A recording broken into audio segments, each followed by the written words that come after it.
Hey guys, in this video, I'm gonna show you how to install Flutter on your Windows machine. If you have a MacBook, I have a separate video that you can follow and learn how to install Flutter on your Mac OS. First, go to Flutter download website using this link. You can also find this link on the description of this video. Then click on this button to start downloading Flutter SDK.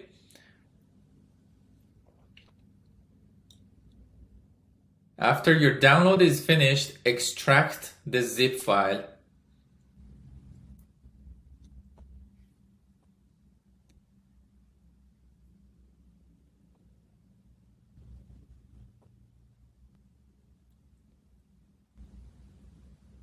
Then move the extracted folder to an appropriate folder on your machine. I would suggest somewhere in your C drive. Well, in your C drive, make a new folder called SDKs and just copy paste the folder into your SDKs folder.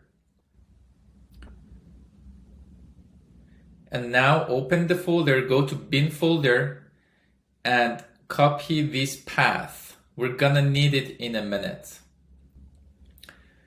Then on your Windows machine, search for edit the system environment variables.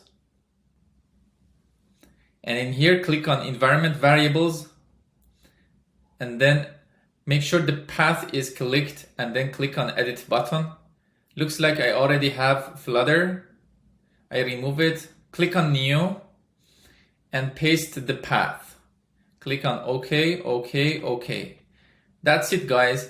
Let's just double check from our command prompt to make sure.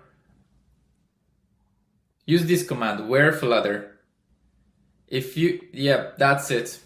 If you see the path, that means your installation is successful. Thanks for watching.